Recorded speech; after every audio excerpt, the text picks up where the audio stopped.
permettent aux enfants, adolescents et mères des zones vulnérables d'avoir accès à des services sociaux de qualité et d'adopter des comportements pour la réalisation de leurs droits et de leur plein épanouissement. Ce sont ces actions qui guident le nouveau programme quinquennal de coopération du Fonds des Nations Unies pour l'enfance, l'UNICEF, avec la Côte d'Ivoire, dénommé CPD 2021-2025.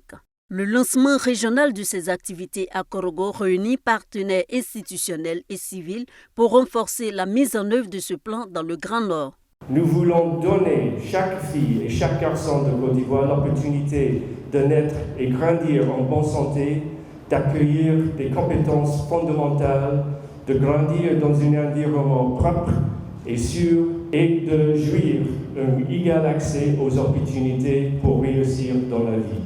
Les acquis du CPD précédent, 2017-2020 présentés ici par l'UNICEF, sont entre autres la baisse de moitié du nombre d'enfants non scolarisés, la hausse de 13% du taux d'enregistrement des naissances dans les délais. En matière de santé, la vaccination des enfants est également en hausse de 30%. Des progrès à consolider avec le nouveau CPD qui s'aligne sur le plan national de développement du gouvernement. Je voudrais réitérer notre détermination à consolider le leadership du comité technique de suivi du CPD.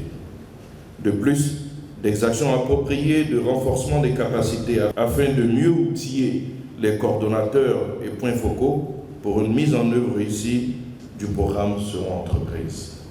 D'un coût de plus de 106 milliards de francs CFA, le programme quinquennal de coopération entre l'UNICEF et la Côte d'Ivoire va favoriser des interventions multisectorielles et convergentes dans les régions du nord et de l'ouest du pays et dans certaines zones périurbaines d'Abidjan.